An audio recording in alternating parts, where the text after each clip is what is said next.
Prime Minister Narendra Modi was in Tianjin in the last week of August during the Shanghai Cooperation Organization meeting. But what was of more significance was the fact that he was visiting China after 8 years, and his meeting with President Xi Jinping on the sidelines of the meeting was looked at with great expectation. To discuss what happened during this visit and more on the border issues, we have with us General S.N. Narsimhan, who is the former member of the National Security Advisory Board. And during his 3 tenures on the board, he worked on China and India's national security issues pertaining to defense. General Narsimhan is also the first Director General of Center for Contemporary China Studies, which is a policy-oriented interministerial think tank of the Government of India embedded in the Ministry of External Affairs. Welcome to Samvad, sir. Thank you. Thank you very much for Sir, getting me on your show. Sir, it is an honor to have you on the show. Sir, there has been much talk about Prime Minister Modi visiting China after 8 years for the SCO summit, and there are many who are linking it directly to the tariff meltdown, which has been seen on the United States part. People like Navarro and all sorts of people saying all sorts of things. So it was seen as a direct fallout because India was firmly aligned with the United States post Galwan. So it was said that this visit is more of a rebound after what should I say, a breakup between two lovers sort of a thing.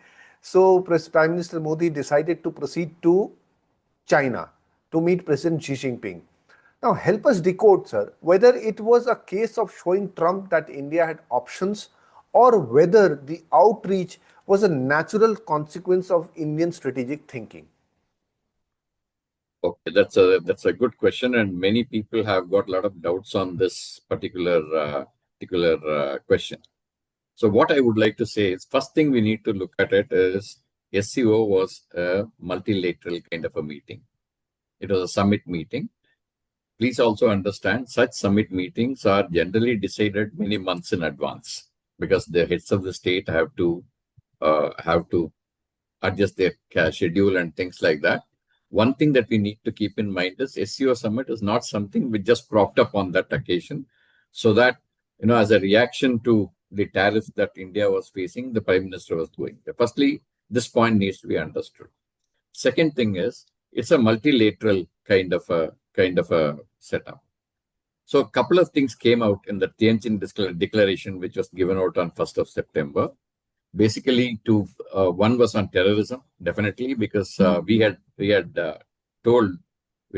the discussion between Mr. Wang Yi, the Foreign Minister of China, when he came to India, and Mr. Jaishankar, who met him in Delhi, this point was projected to them. Because if you take your mind back, during the SCO Defense Ministers meeting, we couldn't sign a joint statement because Pahalgam was not mentioned. However, Jafar Express was getting mentioned. So basic thing is, we wanted to convey to the Chinese that terrorism is something which will bite everybody. So you need to have a correct stand on terrorism, and you cannot differentiate between, terrorism and everything else. So this point was communicated to Mr. Wang Yi, and Mr. Wang Yi seems to have accepted it. If you look at the readout of the Foreign Ministry, it says so. That is one. The second thing is also, they was talking about a SCO development bank. SCO development bank. So this is something which is a third bank of this nature which is coming up. First one, I am sure you would have realized, there is a Asian Infrastructure Investment Bank.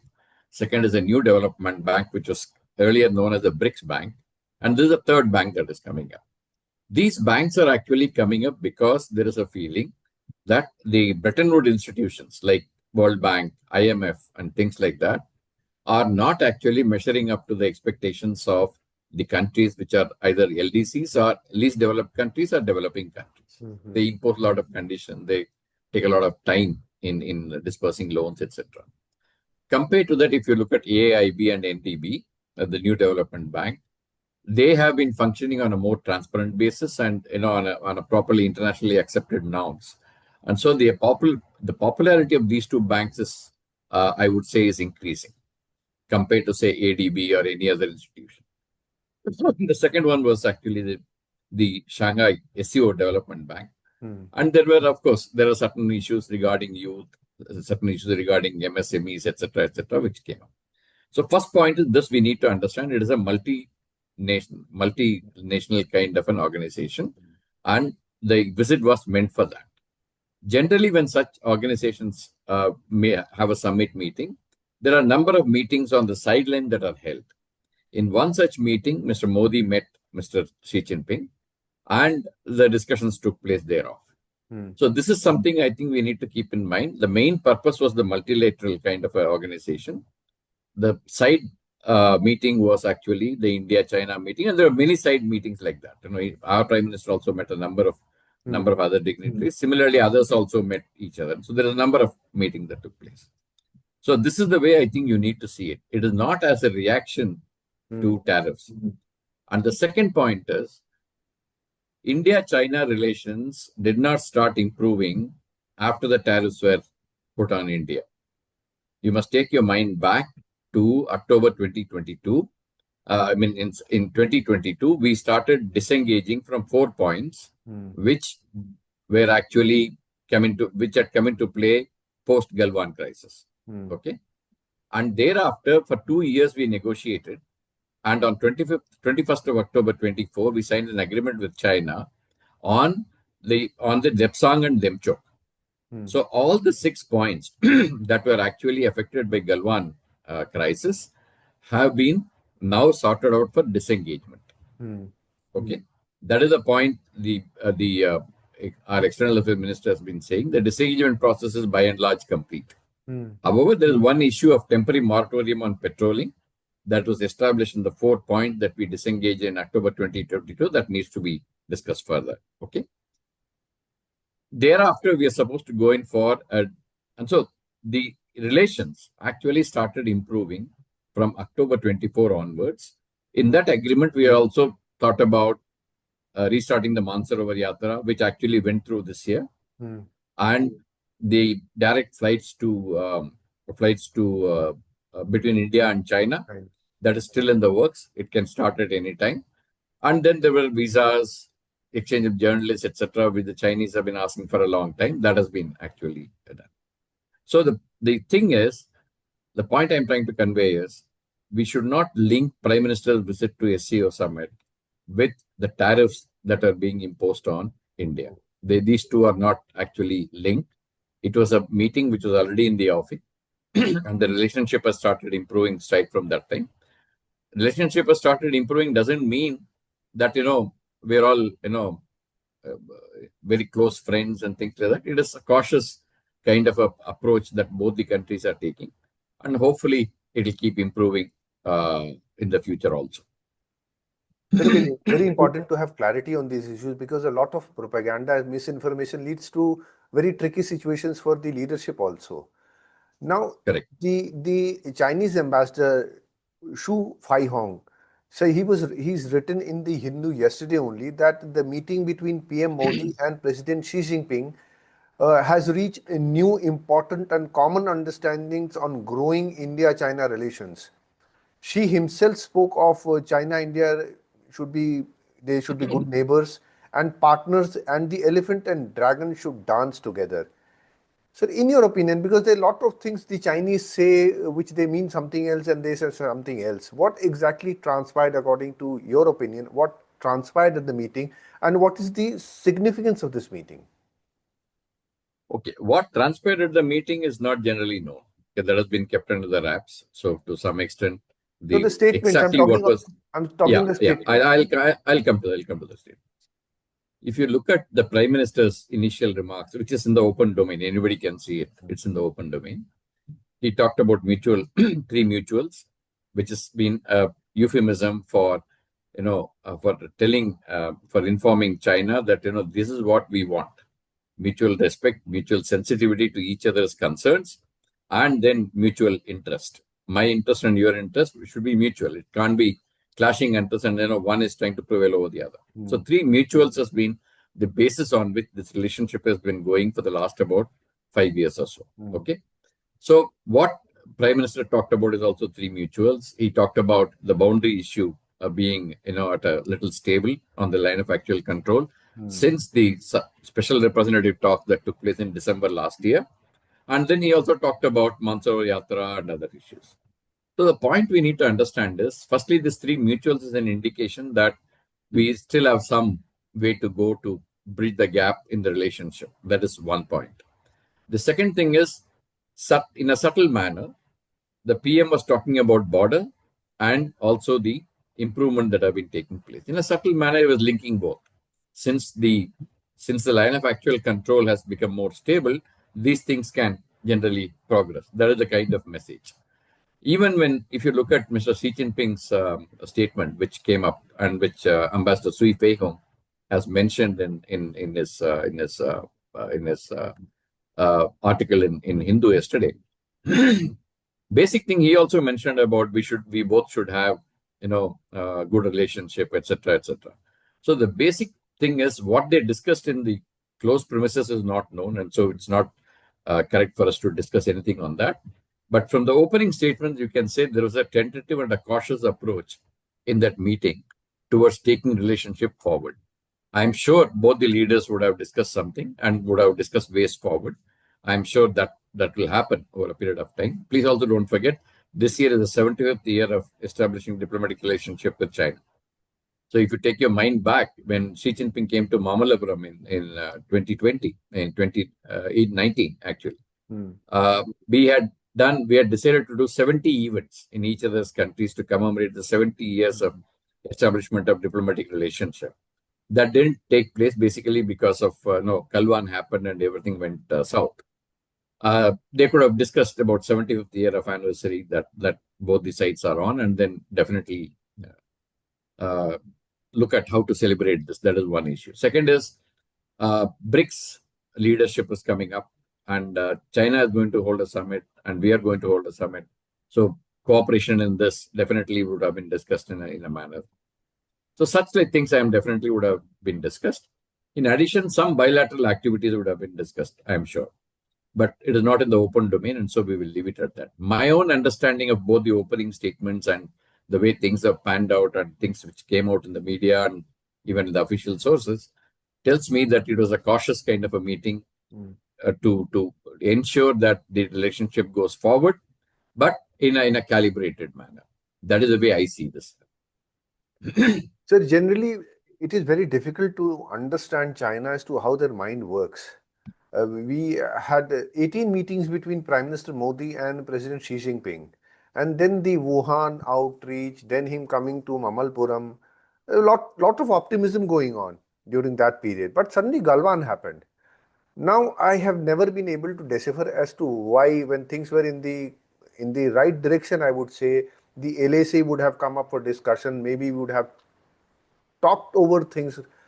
Why did they resort to this military coercion? What was going on in the minds of the Chinese strategists, the PLA, Xi Jinping, to destroy everything they had built during a period of time?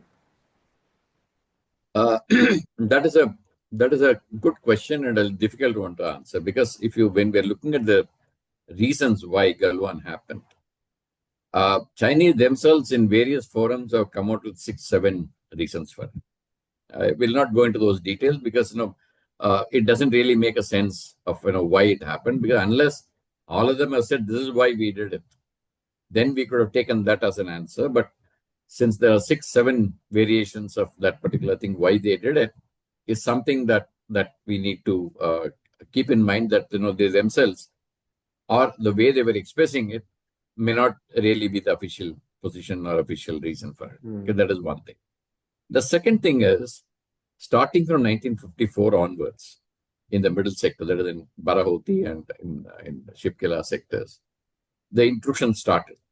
That is basically because of two things. One is, there has been some communication between the Indian government and Chinese government at that time on the boundary issue.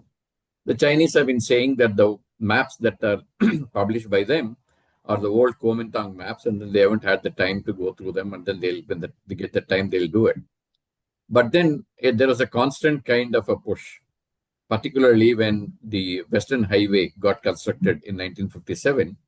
And thereafter, in eastern Ladakh area, there has been a lot of patrols which got captured. There were casualties. They were taken prisoners. Those things were happening, further ultimately leading to the 1962 war. So this kind of a push and pull on the line of actual control has been happening ever since that time. So first thing we need to understand is it is not a new phenomenon. This phenomenon has been on from 1954 onwards, and it is still continuing in some form or the other. Therefore, we have been insisting on exchanging maps on the line of actual control. Okay, what is my perception of the line of actual control? What is your perception? Please let us exchange maps, and then so that we get clear. We exchanged the maps of the middle sector in 2002. When we went to the exchange of maps in the western sector, the Chinese pulled back, and thereafter this experiment is stuck in that place only. It has not moved forward. But you will need also because of that, you find a lot of times the patrols come into my perception of the line of actual control may be different from his perception. So when I go for my patrolling, you may find a PLA patrol coming up, and then a face-off takes place. So over a period of time, number of agreements were signed. Starting from 1993 onwards, we signed the Peace and Tranquility Agreement in 1993, Confidence Building Measures Agreement in 96, 2005 Political Parameters and Guiding Principles for Resolution of the Boundary Question in the India-China Boundary Question. That is in 2005. Then we also signed in Border Defense and Cooperation Agreement in 2013. Over a period of time, we tried to stabilize this by signing these agreements. In between these agreements also, we have decided on a number of SOPs, standard operating procedures. Suppose if two patrols come, what actions are you supposed to take? All those things have been finalized over a period of time. But still, starting from 2013 onwards, if you look at, first thing happened in Depsang in 2013, April. Then 2014 in Chumar it happened. 2017 in Pankungso and also in Dolam it happened. And in 2020, it happened again in Galwan. So over a period of time, these face-offs have been happening. Not only they have been happening, they have been increasing in violence as it goes. One good thing is that we are not we have not fired at each other, because of which the threshold levels have remained low, in the sense that we have not crossed the threshold level of increasing into a full-fledged conflict kind of a thing. So, notwithstanding all this, this has been happening all along, and it will continue to happen. We should be prepared for it. The only thing is, now, if you take your mind back to the meeting that took place in the special representative talks, etc., there was a proposal for establishment of an expert group to look at early harvest delimitation of the boundary, which are places which are easier to resolve. Like, for example, we deal with this entire boundary in three parts: the western sector, the middle sector, and the eastern sector. So in some parts, the discrepancy in understanding is not so much, which you can bridge in some form. So these are the areas that will come into play as far as the expert group is concerned. Once they are established, they will finalize first as to which areas can be easily relaxed or easily understood and negotiated. And once that negotiations go through, then they will probably go for delimitation of the border in that sector. So the issue that comes up is that we are in a position now to say that there are some early harvest areas where we can do delimitation. There was also a difference in the statements that came from the Chinese as well as us. Chinese were talking about demarcation, we were talking about delimitation. Delimitation is mainly understanding the alignment on ground, the boundary. Demarcation is actually fixing the boundary pillars and fixing the boundary. There are two different things. So I'm sure there should be some bridging that needs to be done in the thinking also as far as this is concerned. Putting all this together, we need to understand these face-offs will continue to happen till the time there is clarity on the border. That is one. Second thing, both the sides should endeavor not to allow these face-offs to escalate to the level that happened in Galwan, so that there's no loss of life occurs in these things. So that is the way I think we need to see. If you see that, now since India and China have, improved the relationship, face-offs will not happen, that will be impractical. It will happen. We need to manage them in a manner that they don't escalate. So that is the way we need to see it. And Chinese have their own claim. They have been calling the entire Arunachal Pradesh as their own territory of southern Tibet. And that Southern Tibet terminology came only in 2005. Before that, they didn't call it as Southern Tibet. Okay, and the Western sector, which is again they got a lot of claims on Aksai Chin and other area. So this is something which is a problem that is can't get resolved very soon or very early. So we need to have this kind of a clarity that there is some improvement, there is some effort to understand and delimit certain parts of this territory, this boundary, and the entire resolution of the boundary question will take a long time to happen, and face-offs will occur, and we need to be prepared to ensure that they don't escalate. I think that is the way I think we need to see this question. True, sir.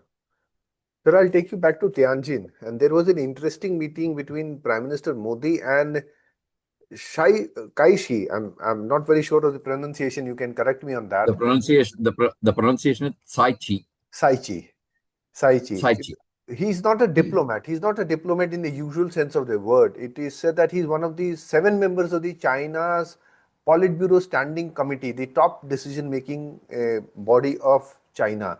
As director of Communist Party of China's General Office, he oversees the party's internal machinery, which means that perhaps he oversees the execution part of the decisions being taken by the government, which in itself is the party. So he's a confidant of Xi Jinping, it is said, and he hardly meets foreign dignitaries. And he met and in fact invited Prime Minister Modi for a luncheon, which was politely declined. So while not much attention has been paid to this meeting, I find this meeting very interesting. There's something going on, sir. Am I overrating this meeting, or is there something behind it? You see, the luncheon or dinner, I think he was supposed to host a dinner for PM, which was actually. So I think that was actually not accepted, basically because there was some scheduling issues is what was told. So it could very well be a scheduling issue, and so we should take it at that face value as it comes. But your point is interesting and valid. That Saichi meeting PM, he did not meet only PM, he met other leaders also on the sidelines of SCO.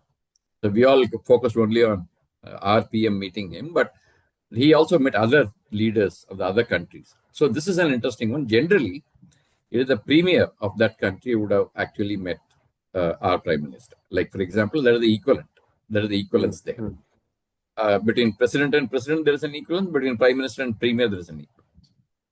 It could very well be 2-3 things. One is either Mr. Li Qiang was indisposed or he was tied up somewhere, whichever thing didn't allow him to have this meeting. That is one issue. That is fairly possible. In such scenarios, it generally happens also that he is dealing with something else and is not able to take out time to do this. So that is one issue.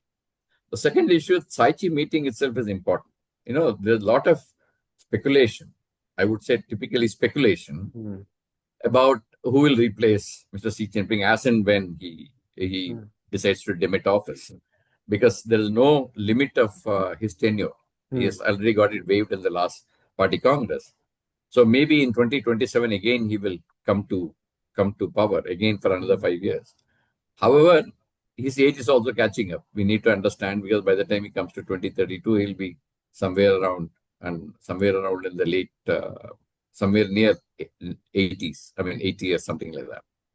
So what we need to understand is maybe that there is a grooming process which is going on. That is possible. But it is speculation again. This is only the first time when Mr. Saichi has had these interventions. And so we need to wait and watch if his prominence keeps increasing over a period of time. Because in China, nothing happens overnight. Let's be very frank about it. In China, there's a process.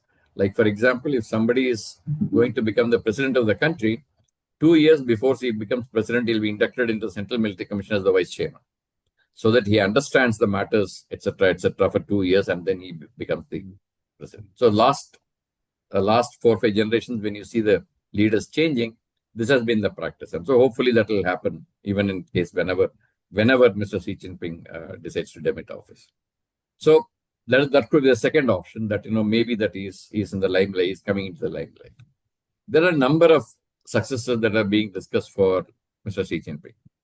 So whenever he decides to demit office, there'll be somebody has to take one. So there are a number of choices and options that people are studying at this point. But serious China watchers haven't actually started looking at the succession story as yet, because they all are sure. Many of them. I spoke to somebody in Europe. I spoke to somebody in US. I visited those places recently, and so when I interacted with those analysts, it doesn't seem to me that anybody is expecting Mr. Xi Jinping to step down in 2027. So they all expect that he'll go for another tenure. So if that is what it is, then we need to wait and watch whether Mr. Saichi comes into prominence, whether Mr. Saichi is placed in those positions. Those things will tell us that whether he is going to become a successor or not. At this stage, it is too premature to commit anything on that particular line. The External Affairs Minister, he spoke of 75% of the disengagement problems being sorted out. So despite that, I mean, disengagement has happened. It has not happened.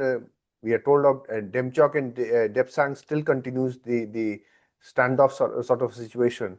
But the disengagement has not been followed by de-escalation and de-induction of forces, which means the forces are in very close vicinity, sir, mirror to mirror image and heavy machinery, heavy deployment of forces. Now, can we risk I mean, in a situation like this, sir, it is not always possible, I believe, to keep a control over one's head. I mean, some things could go wrong any time. So can we rule out the risk of renewed clashes leading to more serious conflicts and serious violence? Okay. First thing about Depchang and Demsok, that has been resolved actually. Okay, in this sir. agreement that we signed on 21st October 2024, that was meant to resolve both Depsang and Demchok. Depsang is the northern part of Galwan, and Demchok is southern of Pangkong So Lake. So that has been already been done. So the disengagement in all the points has already taken place, as I explained to you earlier. Okay. Now the second part of de-escalation is a lot more difficult. The reason I am telling you is, since 2020 when Galwan happened, China has built in a lot of infrastructure in all these areas. In opposite Eastern Ladakh, opposite middle sector, opposite even Arunachal Pradesh and Sikkim, there have been a lot of improvement of infrastructure. Airfields have been upgraded, helipads, heliports have been made, roads are made. Now they are planning to construct another highway closer to the line of actual control, starting from Arunachal Pradesh, going right up to Xinjiang, called 695, G695. Okay. So these things have already started and they're already in the works. Now they're also planning a railway line between Xinjiang and Tibet, extending the line which comes from Lhasa to Shigatse, going to the border of Nepal and then going ahead right up to Xinjiang. So with all these things in play, I think the de-escalation discussions are going to be far more difficult than disengagement. And they've also increased the billeting for the PLA troops along these areas. And so it is becoming a more of a exercise, which would be more difficult than the discussions for disengagement that we did, and we have achieved that. So my own understanding is de-escalation is going to be tougher. The discussions are going to take longer, and it is going to take a lot of effort to do that. And the third part of de-induction will come much later. So that is the way we need to look at disengagement, de-escalation, and de-induction. Your question about whether they'll get into face-offs, etc. At least we can say since the 2020 Galwan incident afterwards, there have been no major face-offs. We can say that. And post the 23rd special representative talks in December last year, generally the line of actual control has been stable. Okay. And so to that extent, I think stability will prevail. And with all these meetings between Mr. Xi Jinping and Mr. Modi taking place in Tianjin, I think all these things will be more stable for at least some time to come. But that does not mean face-offs cannot occur. Face-offs may occur because patrols don't convey to each other that I am coming or going. So they go on their own schedule. So it might happen that, face-offs might occur, but we need to be careful in not letting them escalate. The Prime Minister Modi, during his Tianjin visit, he said that the connectivity that bypasses sovereignty loses both trust and meaning. So obviously he was referring to CPEC. this passing through POK. Now, knowing China, they will not desist from working on CPEC. They are not talking of CPEC 2.0. So what options does India have to assert its sovereignty on the land we have, short of physical conflict? I would say nothing. Particularly, there is no option in that. And what Prime Minister Modi said was very clear, and he picked it up rightly by saying that China-Pakistan economic corridor passes through Gilgit-Baltistan and Pakistan-occupied Kashmir, and therefore it impinges on the sovereignty of India. And that is one of the main reasons why we did not join One Belt, One Road initiative. Okay. So this is something which we have been raising with Chinese for a very long time, ever since 2014, when this CPC and other things started coming into existence. But Chinese seems to be under the impression that, okay, they understand what India's concerns are, but they'll continue to help Pakistan. That is the kind of feeling one gets when you talk to the Chinese interlocutors whenever you have these meetings. So to that extent, China-Pakistan economic corridor will continue. I'm sure you would have read the recent report that China is not financing that mainline 1 railway line between Karachi and Rohri. And that is going to be done by a loan from Asian Development Bank. They're approaching Asian Development Bank for a loan. And that is up to the tune of $6.7 billion. It's a high value project. So that means it also tells us that China is actually scaling back on some expectations on the CPEC. So that is something that we need to keep in mind. However, China will continue to stay focused and stay invested in CPEC because they've already done more than $35 billion in investment in that project. And that does not lose change. It's a hell of a lot of money. So obviously, they'll continue to remain invested on China-Pakistan economic corridor. But this year, the investments have improved as far as One Belt, One Road initiative is concerned. In the last 3-4 years, if you see, the investments were going lower. And this year, there seems to have been some improvement in the investment. That tells us two things. One, China's economy has started stabilizing, which it was having headwinds in the last 2-3 years.